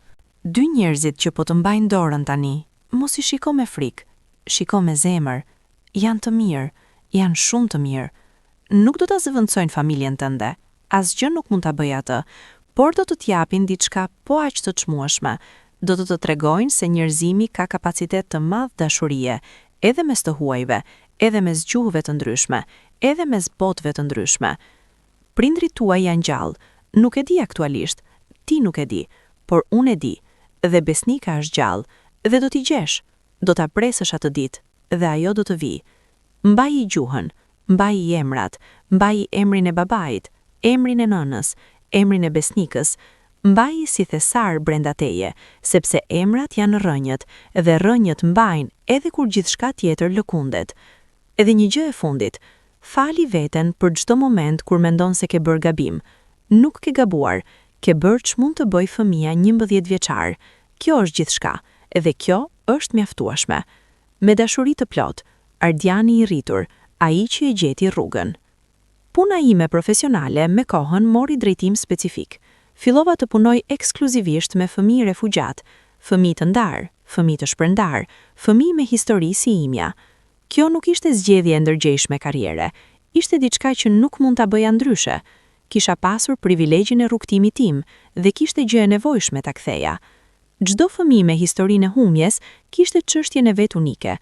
Nuk ekzistojnë dy histori njësoj, nuk ekzistojnë dy dhimbje njësoj, por kishte gjëra të përbashkëta, ato frikra të vogla të natës, ato pyetje pa përgjigje, ata sytë e shfaqen kur çnaimi i papritur i kujton diçka. E kuptoja, nuk kisha nevojë t'i shpjegohat. Kishte fëmijë nga Siria, nga Afganistani, nga Afrika subsahariane, nga vendet e Amerikës Latine. Kishte histori të ndryshme, por me thelb të njëjtë. Njeriu i vogël me sturmos, i friksuar, duke kërkuar dorën familjare. Edhe çdo herë kur uleshim me njërin prej atyre fëmijëve, kur shihja ato sy ku jetonte frika dhe shpresa njëkohësisht, unë shihja veten, 11 vjeçin tim, atë fëmijën me futbollin plastik në çantë dhe librin e preferuar dhe zemrën e prishur nga turma. Dhe kjo njohje, kjo pasqyrë thellë e empatish, ishte dhurata e paçmuar e vuajtjes time. Çdo vuajtje ka kuptim dhe nuk duhet ta kërkojmë kuptimin me forcë, por kur kuptimi vjen natyrshëm, kur sheh se dhimbja jote ka bërë ty të aftë për diçka të mirë, atëherë ka diçka shpëtimtare në atë njohje. Vite pas vizitës së parë, u ktheva sërish në Kosovë, kësaj here jo si njeri që kërkon, por si njeri që vjen. Kjo dallim, kjo ndryshim i thjesht i statusit, ka peshë shumë të madhe. Kur vjen si njeri që kërkon, çdo gjë ka ngjyrën e ankthit. Kur vjen si njeri që thjesht vjen, si njeri me shtëpi, me vend ku i takon, çdo gjë ka ngjyrë tjetër, ngjyrë e qetë, e sigurt, e pranuar. Sjell gjithmonë diçka, jo gjithmonë dhurata materiale, ndonjëherë thjesht kohë. Kohë me nënën duke gatuar, kohë me babain duke punuar kopshtin, kohë me besnikën duke shëtitur, kohë me agimin dhe valdetën e vegjël duke luajtur futboll në obor, me atë futbollin plastik të vjetër që ndoshta duhet zëvendësuar, por nuk guxoj ta heq. Fëmijët e besnikës më thërrasin Xhardian, dhe ai titull, kaq i thjesht dhe kaq i familjar, kanë brenda tij gjithë kohën e humbur dhe gjithë kohën e fituar. Nëna ka zakon të bëj diçka çdo herë kur vi, diçka shumë të vogël, por shumë të kuptimothle. Kur arri, pavarësisht orës, pavarësisht lodhjes, pavarësisht gjithçkaje, ajo zjen çajin, jo kafen, jo ushqimin, por çajin, çajin e bimëve, çaj të mbledhur nga malet, çaj të thatë dhe ruajtur, çaj me erë malore dhe verore. Ulemi dhe e pinim bashk. Zakonisht nuk flasim shumë, thjesht ulemi dhe pim. Dhe në atë heshtim ka gjithçka. Ka 27 vjet pritje dhe gjithë vitet pas tyre. Ka dorën e lëshuar dhe dorën e kthyer, ka lotët e kaluar dhe qetësinë e arritur. Çaj i thjesht, heshtim i thjesht, nën dhe bir. Ka gjëra në jetë para të cilave as dhimbja dhe as gëzimi nuk mjafton si emërtim. Ka momente të cilat janë thjesht, reale, të plota, të gjalla, të mjaftueshme vetëm me ekzistencën e tyre. Ato çastet me çajin e nënës janë nga këto momente. Ndonjëherë imagjinoj bisedë mes meje sot dhe meje atëherë, mes njeriut që jam dhe fëmijës që isha. Imagjinoj 11 vjeçën duke qëndruar para meje, të vogël, me sytë e mëdhenj të alarmuar, me çantën e vjetër mbi shpinë, me futbollin plastik brenda, duke shikuar me atë shprehjen e fëmijës që nuk di ç'pritet. Çfarë do t'i thosha? Ndoshta asgjë specifike, ndoshta thjesht do t'i jipnim dorë, jo për ta quar diku, jo për t'i shpjeguar rrugën, thjesht dorë, thjesht prania, sepse kjo është ajo çfarë ka nevojë fëmia i friksuar, jo përgjigje, jo premtime, jo shpjegime. Ka nevojë për dikë që thot, jam këtu, nuk largohem, hecim bashk. Margaret kishte kuptuar këtë instinktivisht atë ditë në kamp. Ajo nuk kishte thënë fjalë të mëdha, nuk i njihte as gjuhën, kishte shtrirë dorën dhe kishte qëndruar. Kaq. Dhe unë, 38 vjeçari me të gjitha njohurit dhe përvojat e mia, Kisha mësuar se kjo thjeshtësi e pranisë është forma më e lartë e dashurisë. Jo fjalët e mëdha, jo gjestet dramatike, por qëndrimi, por jo largimi, por jam këtu, pavarësisht nga gjithçka. Nëna ime ka qëndruar te porta çdo mëngjes për 27 vjet. Kjo nuk e di nëse është metafora për realitet, ndoshta është të dyja. Ajo tregoi se kishte shikuar rrugën çdo ditë duke pritur. Ky imazh, gruaja e vogël te porta me syt drejt rrugës duke pritur, është imazhi që shpesh kthehem kur kam nevojë të kuptoj forcën njerëzore. Sepse pritja aktive, pritja me shpresë, jo me dorëzim, është nga gjërat më të vështira dhe më burrërore që mund të bëjë njeriu. Dorëzimi është i lehtë, nihilizmi është i lehtë, por të thuash çdo mëngjes, sot mund të jetë dita dhe ta mendosh këtë sinqerisht, pa ironi, pa lodhje, kjo kërkon forcë që nuk ka emër. Nëna ime e kishte atë forcë, babai im e kishte atë forcë, në heshtjen e tij, në vazhdimin e tij ditor, në ruajtjen e shtëpisë dhe tokës me shpresën se dikush do të kthehej ta gjente. Besnika ishte rritur fëmijët e vet duke u treguar rreth vllait, rreth meje, rreth Ardianit, rreth djalit që ishte humbur por nuk ishte harruar. Fëmijët e saj njihnin emrin tim para se të më njihnin mua. Kjo më kishte thyer zemrën kur e mësova, por e kishte thyer bukur, si toka që qahet për të lënë farën të ngjitet. Pse e tregoj këtë histori? Pyetja duket e thjeshtë, por ka thellësi. Nuk e tregoj për simpati. Simpatia është e mirë, por është pasive, të lë të ndihen mirë, pa ndryshuar asgjë. Jo simpati kërkoj. Nuk e tregoj për famë ose njohje. Njohja ka vlerën e vet, por kjo histori është shumë e çmuar për ta shpenzuar për njohje. E tregoj sepse historitë shpëtojnë, jo metaforikisht, literalisht. Historitë shpëtojnë sepse i bëjnë njerëzit të ndihen më pak vetëm, sepse kur dikush dëgjon historinë tënde dhe thot, edhe unë kam ndier diçka të ngjashme, ajo njohje e thellë të qenit i kuptuar, ka fuqinë shëruese që askë medikament nuk e ka. Ka atje jashtë tani, fëmijë të tjerë, fëmijë në kampe, fëmijë në tranzit, fëmijë që mbajnë duar prindrish dhe fëmijë që kanë humbur ato duar. Ka nëna që shikojnë rrugët çdo mëngjes, ka baballar që punojnë tokën me shpresën e fshehur, ka vëllezër dhe motra që tregojnë emra të humbur fëmijëve të tyre. Nëse historia ime u jep diçka, edhe vetëm një grim të shprese, edhe vetëm një sekond kur mendojnë ndoshta edhe rruga ime do të kthehet, atëherë tregimi ka bërë punën e tij. Dhe nëse je ti atje jashtë, duke lexuar ose dëgjuar, ti që ke historinë tënde të ngjashme ose krejtësisht tjetër, dua të të them diçka. Rrugësimi jut ka vlerë, dhimbja jote ka vlerë, jo sepse dhimbja është e mirë, dhimbja nuk është e mirë, por sepse ti ke mbijetuar, dhe mbijetesa ka më kuptim, dhe kuptimi është gjëja e fundit që humbet. Nuk humbet kurrë plotësisht, nëse nuk e lë. Kjo histori nuk ka ndim të vërtet, sepse jetët nuk mbarojnë me mbyllje të pastër si filma. Jetët vazhdojnë, me kapitujt e tyre, me gëzime dhe dhimbjet e tyre, me surprizat papritura. Por nëse duhet të zgjedh një imazh të vetëm për ta mbyllur këtë rrëfim, zgjedh atë imazhin e çajit. Jam ulur me nënën, mbrëmje e vonë, shtëpia është e qetë, babai fle, fëmijët e besnikës kanë ikur, bota jashtë ka errësirën dhe heshtjen e fshatit natës. Sobita hedh ngrohtësi. Era e çajit, bimësh malore, e thatë dhe ëmbël njëkohësisht, mbush kuzhinën. Nëna mban gotën me të dyja hemët, siç mbajnë të moshuarit, me gjithë pëllëmbët, duke ngrohur duart me ngrohtësinë e gotës. Unë mbaj timen një lloj. Nuk flasim, nuk kemi nevojë. Gjithçka është thënë, me vite, me lot, me darka të bashkuara, me kopshte të punuara, me receta të shkruara, me vizatime të fëmijësh, me letra dhe telefonata dhe fluturime dhe kthime. Tani thjesht jemi, nën dhe bir, basht, aty ku kemi qenë gjithmonë brenda zemrave, edhe kur oqeani na ndante. Çaji avullon, yjet janë jashtë dritares, dardha e vjetër qëndron në obor, e heshtur, e qëndrueshme, e gjallë. Dhe unë, Ardiani 11 vjeçar i humbur, Ardiani i rritur i gjetur, Ardiani me 2 gjuhë dhe 2 shtëpi dhe një zemër të vetme, ndjej diçka shumë specifike dhe shumë të rrallë. Ndjej paqe. Jo paqen e mungesës së dhimbjes, sepse dhimbja nuk zhduket plotësisht, gjithmonë lë shenjë, por paqen e pranimit, paqen e kuptimit se jeta ka dhënë dhe ka marrë dhe ka dhënë sërish. Dhe kjo është natyra e saj. jo mizore, por e vërtet. Paqen e njeriut që ka ecur rrugën e gjatë dhe ka arritur, dhe shikon prapa, dhe shikon para, dhe thot, mirë. Thjesht, mirë. Fjale vogël, kuptimi madh. Nëna merr gotën time bosh dhe ngrihet pa zhurmë, lan gotët, t'i ngëmotin lehtë në ujin. Pastaj kthehet dhe shikon hua me atë shprehjen e saj. Nesër ke fluturim? Pyet. Po nën, herët. Ajo tund kokën ngadalë. Do të zgjoj unë. E di se do të zgjoj.